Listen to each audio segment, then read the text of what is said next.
El día de hoy les vamos a hablar sobre el espectro de la esquizofrenia y otros trastornos psicóticos. Nos acompaña mi compañera Erika, Carla, Carmen, Cristian y su servidora Mayel.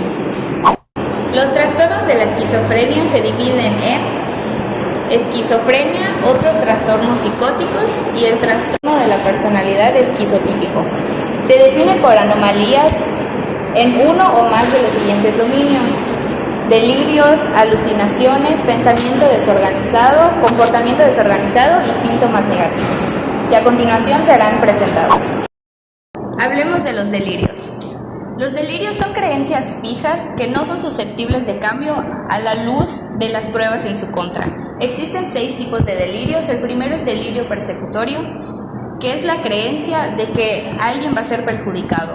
Después están los delirios referenciales. Es la creencia de que va dirigido hacia sí mismo. Los delirios de grandeza es como sentirse que es la mejor persona del mundo y tiene grandes capacidades mentales. Los delirios erotomaníacos es la creencia de que una persona está enamorada de uno mismo.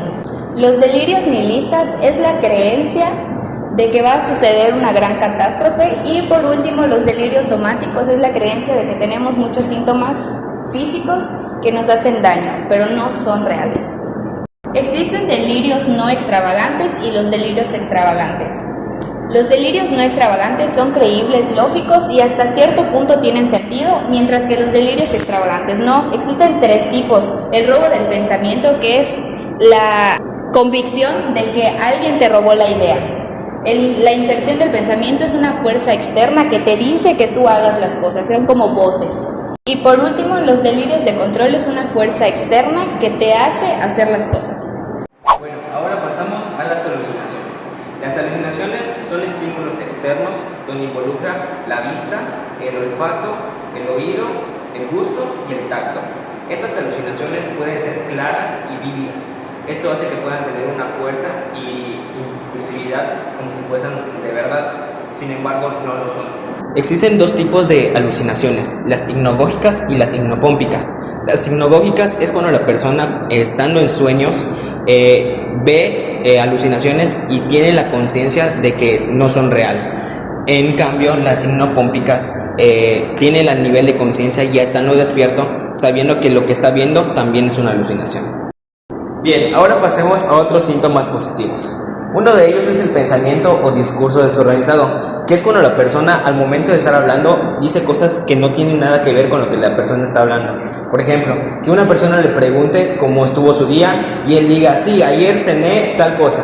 Eso quiere decir que no tiene nada de coherencia una cosa con la otra. A esto se le puede llamar incoherencia o ensalada de palabras, cuando combina o dice cosas al azar.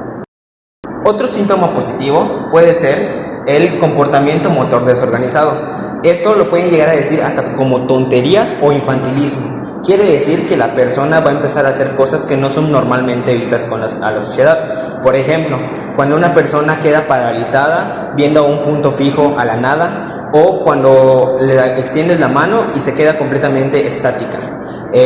Otras cosas pueden ser los movimientos estereotipados y repetitivos, que una persona haga varias veces la misma acción. La mirada fija, que se quede viendo un punto fijo sin moverse. Las muecas, que de la nada estás hablando o estás haciendo absolutamente nada y hace una mueca al azar. El mutismo, que quede completamente en silencio, que no diga absolutamente nada. Y la ecolalia, que de la nada está hablando contigo o al momento de estar preguntándole o respondiéndole algo, empieza a hablar de una forma muy lenta. Esto puede ser el comportamiento catatónico. Ahora hablemos de los síntomas negativos. Existen 5 síntomas negativos para la esquizofrenia. El primero es la expresión emotiva disminuida, que consiste en una disminución de la expresión emocional, es decir, ya no se ven felices, ya no se ven tristes, ya no se ven enojados, simplemente se ven serios y no se percatan de qué emoción expresan. Luego la logia se manifiesta mediante una reducción del habla. La anedonia es la disminución de la capacidad para experimentar placer. Luego la asocialidad, que se refiere a la aparente falta de interés por las interacciones sociales. Y por último la abulia, que es una disminución de actividades realizadas por iniciativa propia. A continuación, vamos a hablar sobre el trastorno esquizotípico de la personalidad. Este trastorno bien se describe a partir de su criterio A, el cual se refiere a un patrón general de déficits sociales e interpersonales. Igual se caracteriza por distorsiones cognitivas y perceptivas. También tiene un comportamiento excéntrico. Un ejemplo claro de esto es el personaje de la serie The Big Bang Theory, Sheldon Cooper.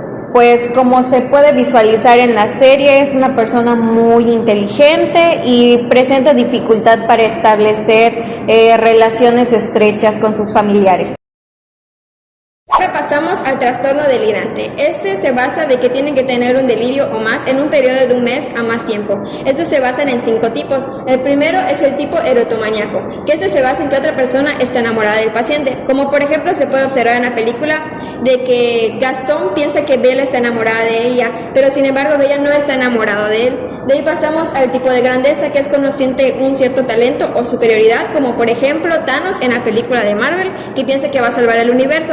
De ahí pasamos al tipo celotípico, que este es cuando piensan que es infiel. Por ejemplo, Gastón siente grandes celos hacia Bella porque piensa en la relación que tiene con la bestia. Después está el tipo persecutorio, que es cuando piensan que están en contra de él. En este caso se puede ver en Capitán América cuando siente que es perseguido acerca de la asociación SHIELD, pero sin embargo nadie lo cree, aunque sí haya sido cierto. Después sigue el tipo somántico, que este es básicamente asociado a la parte corporal, como por ejemplo la sirenita, que siempre quiere felicidad acerca de un cuerpo humano sin no querer ser sirena. Ahora también vamos a hablar sobre el trastorno psicótico breve. Este trastorno se caracteriza por tener un inicio brusco en el que se cumplen al menos uno o más de los siguientes síntomas psicóticos positivos. Entre ellos están los delirios, las alucinaciones, el discurso desorganizado y el comportamiento motor desorganizado, que anteriormente fue explicado por mis compañeros. Para el diagnóstico de este trastorno tiene que durar al menos un día y menos de un mes, pues si dura más de un mes se tiene que descartar el diagnóstico. Luego seguimos con el trastorno de la esquizofrenia. Los síntomas característicos afectan principalmente en diversas áreas del sujeto, que podría ser en lo cognitivo, conductual y emocional. Otro síntoma característico para este trastorno es que afecta la funcionalidad del entorno que se relaciona el sujeto, que podría ser en lo laboral o en lo social. Otros síntomas igual característicos importantes que presentaría el sujeto serían delirios, alucinaciones, discurso desorganizado, el comportamiento desorganizado, que también podría ser conocido como catatónicos. Luego seguimos con los síntomas negativos, que podría entrar en la expresión disminuida emotiva y también conocida como la abulia. Luego seguimos con el déficit del funcionamiento en una o más áreas del sujeto, como se mencionó anteriormente. Y por último, este tipo de trastorno se tiene que dar el diagnóstico a partir de 6 meses consecutivos. Ahora seguimos con el trastorno de la esquizofreniforme. Este tipo de trastorno es muy parecido y tiene los mismos criterios que el trastorno de la esquizofrenia, pero tiene 2 variables que podría ser como los criterios diagnósticos diferenciales. El primero sería que en este tipo de trastorno, que es el esquizofreniforme, no hay una disfuncionalidad en el área laboral o social del sujeto. Ahora pasamos al trastorno esquizoafectivo. Este se basa en un diagnóstico en el cual una persona tiene una enfermedad con síntomas de psicosis, en este caso los delirios y las alucinaciones. Estos se pueden provocar de un tema bastante fuerte o leve. Cabe recalcar que este debe cumplir con el criterio A del trastorno de esquizofrenia. Este trastorno cumple con 3 características esenciales. El primero es la existencia de un episodio mayor del estado de ánimo, ya sea depresivo mayor o maníaco. El segundo son los delirios o las alucinaciones y el tercero son los episodios de depresión o de manía. Este tiene que estar presente durante la mayor parte de los episodios depresivos. Es una combinación entre la esquizofrenia y los estados depresivos, pero no termina siendo una esquizofrenia, pero tampoco termina siendo un trastorno depresivo. Es importante mencionar que todos los trastornos cumplen con un último criterio, que es el criterio D, que no debe cumplirse por sustancias o afectaciones médicas. Bueno, eso ha sido todo. Agradecemos mucho su atención. Esperamos que haya sido de interés para ustedes y nos vemos en la próxima. Gracias. Adiós.